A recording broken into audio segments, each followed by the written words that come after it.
स्पष्ट हो गया है कि ये हमारे विरुद्ध कार्य किया जा रहा है। सबसे समस्या ये है कि जब हमारे घर में हमने चौकीदार रखा हुआ है और हम कहीं चले गए, हमारे घर में कोई घटना होती है तो हम सबसे पहले किसको पकड़ेंगे?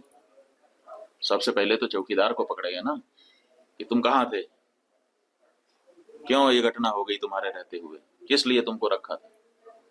लेकिन यहाँ नहीं ऐसा हो रहा है।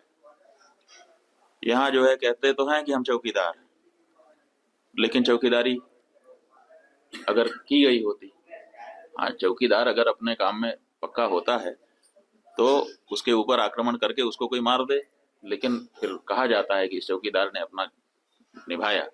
यहाँ तो कुछ पता ही नहीं है, कोई लड़ा ही नहीं उनसे, किसी ने उनको रोकने की कोशिश ही कहीं नहीं की। वो आए, घटना की, आराम से चले गए, कहीं पर उनको कोई बाधा नहीं। कहाँ है चौकीदार? और चौकीदार के बारे में चर्चा ही नहीं हो रही है। अब कह रहे हैं हम उनको सबक सिखा देंगे, हम ये कर देंगे, हम वो कर देंगे। पाकिस्तान की धरती से आए थे। अरे भाई, पाकिस्तान की धरती से आए थे, इतनी जल्दी कैसे पता चल गया आपको? और अगर इतनी जल्दी आपको पता चल जाता है तो घटना के पहले क्यों नहीं पता चल गया? और दूसरी बात यह है कि अगर पाकिस्तान से आए तो पाकिस्तान के खिलाफ अच्छी तगड़ी कार्रवाई करिए।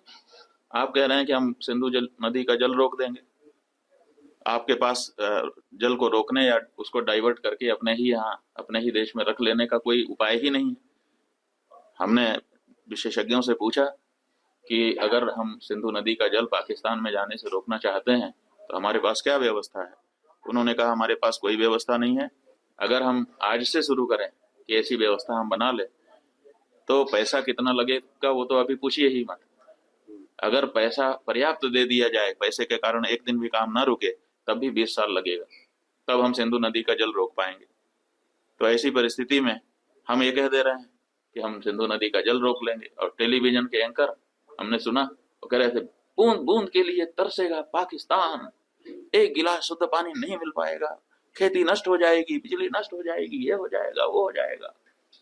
गजब बता रहे थे, ऐसा लग रहा था कि जैसे प्यास तो लग ही गई पाकिस्तान को।